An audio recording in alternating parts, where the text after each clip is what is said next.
Un plan de sauvetage de l'automobile de plus de 8 milliards d'euros. C'est ce que vient d'annoncer Emmanuel Macron à l'usine Valeo d'Étaples dans le Nord-Pas-de-Calais. La France doit produire plus d'1 million de véhicules propres en 2025. Emmanuel Macron a annoncé une hausse des primes à l'achat des voitures électriques et la mise en place d'un bonus pour les véhicules hybrides. Renault va rejoindre le programme européen des batteries électriques. On en parlera avec Nicolas Meillan. Il est expert en voitures électriques chez EV Volume. Alors que le déconfinement est entré en phase 2, l'application de traçage Stop Covid devrait être disponible dès ce week-end dans les magasins d'applications d'Apple et d'Android. C'est en tout cas ce qu'a déclaré le secrétaire d'État au numérique Cédric O, sous réserve bien sûr du vote à l'Assemblée et au Sénat demain. La CNIL a donné son feu vert. Enfin, en France, c'est un coup d'arrêt pour l'hydroxychloroquine. Le Haut Conseil de la santé publique recommande de ne pas l'utiliser dans le traitement de la Covid-19 hors essai clinique, que ce soit seul ou associé à un antibiotique. L'Agence du médicament a également annoncé avoir lancé une procédure de suspension par précaution. Bonjour à tous et bienvenue sur France 24. Un plan de soutien à l'automobile de plus de 8 milliards d'euros. C'est ce que vient d'annoncer Emmanuel Macron à l'usine Valeo d'Étaples dans le Pas-de-Calais. La France doit produire plus d'1 million de véhicules propres en 2025, a ajouté le président.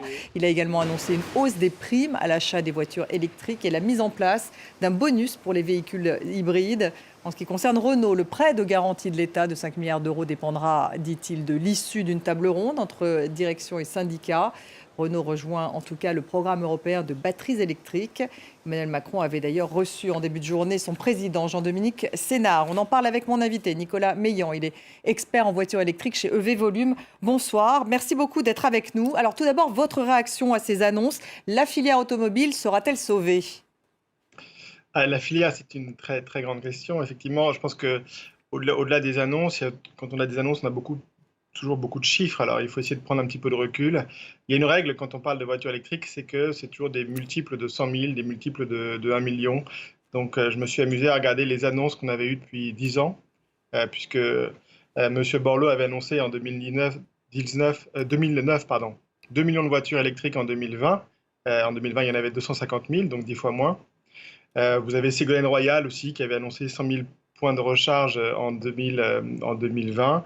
Bref, ce qu'on constate, c'est que souvent entre les annonces faites et la réalisation, il y a toujours un facteur entre 5 et 10. Est-ce que l'industrie automobile française est sauvée ? Aujourd'hui, malheureusement, la production automobile en France a été divisée par deux ces 15 dernières années. Et dans les annonces du président Emmanuel Macron, il y a effectivement qu'on arrête l'arrêt de la délocalisation des voitures, notamment en Europe de l'Est. Par contre, on n'a pas de mesures qui vont permettre la relocalisation de ces voitures du futur, qui sont des voitures légères et qu'on a toutes délocalisées entre 2000 et 2010. Donc c'est ce qui manque pour vous lorsque Emmanuel Macron dit que la France doit produire plus d'1 million de véhicules propres en 2025. Ce sont des mesures justement pour soutenir l'offre en France qui manque ? Aujourd'hui, tout le monde sait qu'on a un problème de compétitivité en France, sur 3 facteurs. Le premier, c'est fiscal, puisqu'on a des pays où les impôts sont beaucoup plus faibles en Europe, avec une concurrence entre les pays européens. Et puis, bien évidemment, sur le coût du travail. Et donc, ces règles, si vous voulez, de moins-disance fiscale, sociale et environnementale font que ces voitures ont été délocalisées en Europe de l'Est et que pour la voiture électrique, il y a un véritable enjeu que la production se fasse en Chine.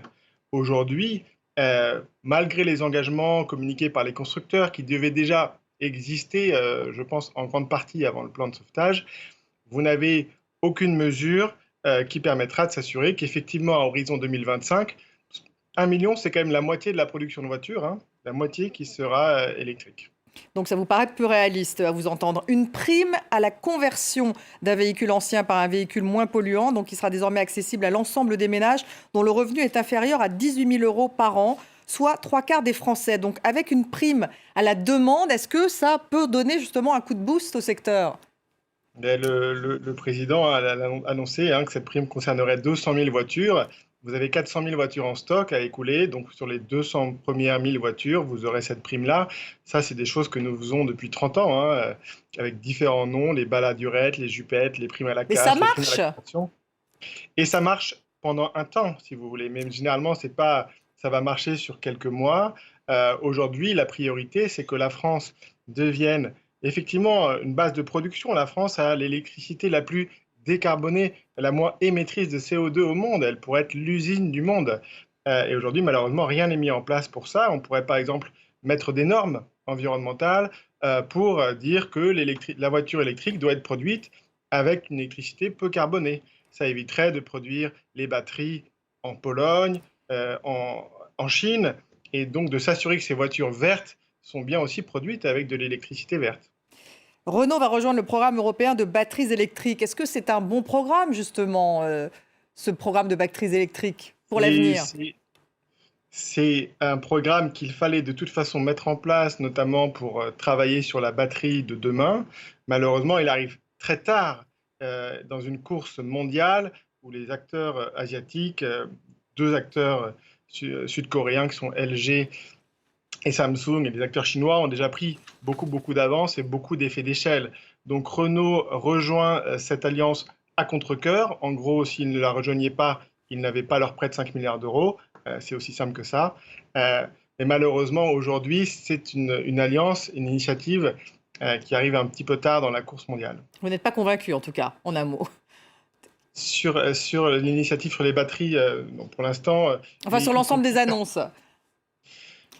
Je pense que c'était important. Il y a certains points qui sont importants, mais si vous voulez, ce que je n'entends rien qui permette de véritablement relocaliser la production.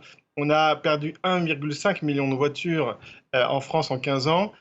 Il aurait été souhaitable qu'on puisse relocaliser cette production. Et aujourd'hui, on va investir, on va faire des aides, mais on n'a pas d'outils concrètement qui puissent compenser le perte de compétitivité de la France. Merci beaucoup d'avoir été avec nous ce soir, Nicolas Meillan, expert en voitures électriques chez EV Volume.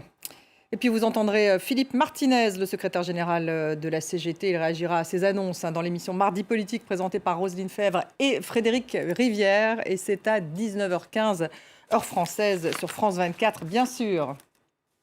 Et alors que le déconfinement est entré en phase 2, l'application de traçage Stop Covid devrait être disponible dès ce week-end dans les magasins d'applications d'Apple et d'Android. C'est ce qu'a déclaré le secrétaire d'État au numérique Cédric O. La CNIL a donc donné son feu vert. Il reste bien sûr à attendre le vote du Parlement demain. Alors à quoi ressemblera ce dispositif? Élément de réponse avec Kevin Battista.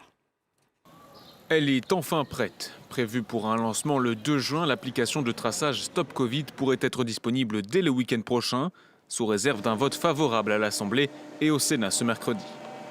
L'application, testée dans les transports publics et les locaux de type supermarché, fonctionne grâce au Bluetooth. Elle permet sur un smartphone Apple comme Android de se signaler comme malade. L'application retrouve alors l'historique des personnes croisées sur 2 semaines et les alerte automatiquement. Malgré le retard pris dans son développement, le gouvernement se félicite de ce dispositif créé en France et qui, assure-t-il, offre toutes les garanties de respect de la vie privée. On ne peut pas être mieux disant en termes de protection de la vie privée que cette application. Son installation est volontaire. Son fonctionnement est non identifiant, sa mise en place est temporaire. Les données seront toutes effacées dans les 6 mois suivant la fin de l'état d'urgence sanitaire. Insuffisant pour les opposants au projet, comme l'association La Quadrature du Net, qui y voit une première étape vers une surveillance numérique généralisée. Si le Parlement n'approuve pas le lancement de l'application, alors Stop Covid ne verrait jamais le jour. Le gouvernement l'assure. Et à Paris, sachez qu'après plus de 2 mois de fermeture, le printemps Haussmann va ouvrir ses portes après-demain jeudi. La justice vient de donner son feu vert. Les centres commerciaux de plus de 40 000 mètres carrés sont toujours fermés en zone rouge. Mais le printemps Haussmann a fermé son espace restauration et produits alimentaires pour justement pouvoir redémarrer jeudi. Toujours en France, c'est un coup d'arrêt à l'hydroxychloroquine. La fameuse molécule défendue par le professeur Raoult ne pourra bientôt plus être administrée contre la Covid-19 ni à des patients gravement atteints, ni lors d'essais cliniques. Après 2 avis publiés aujourd'hui, on fait le point avec Théa Bazdarevitch. Haro sur l'hydroxychloroquine. Inefficace, dangereux, le médicament présenté un temps comme le remède à la pandémie de Covid-19 fait désormais l'unanimité contre lui. Le groupe de travail a conclu de manière collégiale à l'absence d'études cliniques suffisamment robustes démontrant l'efficacité de l'hydroxychloroquine dans le Covid-19, quelle que soit la gravité de l'infection.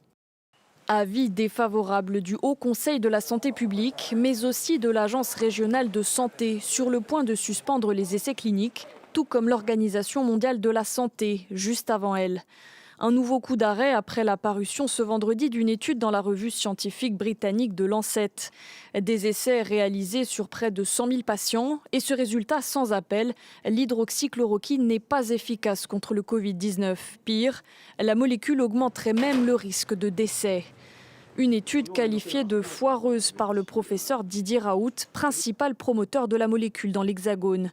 Selon lui, c'est la méthodologie de l'étude réalisée à partir des données de différents hôpitaux et non à partir d'essais cliniques sur des patients qui pose problème. Comment voulez-vous qu'une étude foireuse faite avec les big data change ce que nous avons vu? On ne peut pas changer d'avis parce qu'il y a des gens qui disent « Écoutez, nous qui n'avons pas vu de malade, on vous dit ce qui s'est passé, alors que vous qui avez vu des malades, vous ne savez pas ce qui s'est passé. » Je ne veux pas le croire. La molécule, traditionnellement utilisée contre le paludisme, devrait, selon le professeur Raoult, être administrée dès les premiers symptômes. La majeure partie de la communauté scientifique s'est quant à elle montrée très réservée ces derniers mois sur l'utilisation de ce médicament contre le Covid-19. Organiser dès que possible la circulation des personnes en Europe, c'est ce que souhaite le couple franco-allemand. Dans un texte, les présidents des chambres basses des deux pays appellent à une réouverture au plus vite des frontières entre les pays européens. Une réouverture pour relancer l'économie et le tourisme. Mais pour l'instant, chaque État gère sa frontière sans consulter ses partenaires. Théa Bazdarevic. Quand pourra-t-on circuler librement en Europe? Rapidement, espèrent Paris et Berlin. Le couple franco-allemand plaide en effet pour une réouverture au plus vite lorsque les conditions seront remplies. Pour le ministre français des Affaires étrangères, un bilan doit être fait le 15 juin. À l'intérieur de l'Europe, aujourd'hui, il y a des contrôles, des restrictions de circulation de l'espace européen qui s'assouplissent progressivement. Il y a une date butoir, c'est le 15 juin. À ce moment-là, je pense qu'on sera les uns et les autres très clairs sur à la fois le résultat du déconfinement et la possibilité d'ouvrir davantage les frontières. Mais jusqu'ici, pas de concertation entre les 27. La Suède, les Pays-Bas et le Portugal ont déjà ouvert leurs frontières aux voyageurs européens. La France, la Suisse, l'Autriche et l'Allemagne envisagent une réouverture commune de leurs frontières dès le 15 juin. Réouverture aussi à la même date pour la Belgique, mais seulement aux ressortissants des pays jugés sûrs. L'Italie a, elle, d'ores et déjà annoncé la réouverture de ses frontières dès le 3 juin aux touristes en provenance de l'Union européenne. Rome, qui plaide également en faveur d'une réouverture commune des frontières au sein de l'Union dès le 15 juin. L'Espagne et la Grèce ont de leur côté fixé cette date au 1er juillet. Objectif, sauver la saison touristique. D'autres pays comme la Norvège ou le Royaume-Uni veulent instaurer une réouverture avec quatorzaine obligatoire. Début mai, la Commission européenne avait recommandé de restreindre les voyages non essentiels au sein de l'UE au moins jusqu'au 15 juin. Au Royaume-Uni, Dominic Cummings n'a pas convaincu tous les ministres après son explication d'hier sur son déplacement en plein confinement. Douglas Ross, le secrétaire d'État pour l'Écosse, a quitté son poste du gouvernement.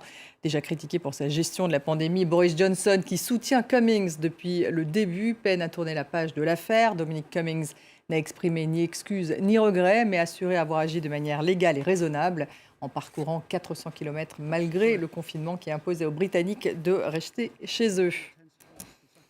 Et puis en Afghanistan, le gouvernement veut libérer 900 prisonniers talibans afin d'encourager les insurgés à éteindre le cessez-le-feu qu'ils ont décrété samedi dans tout le pays et qui doit s'arrêter en fin de journée.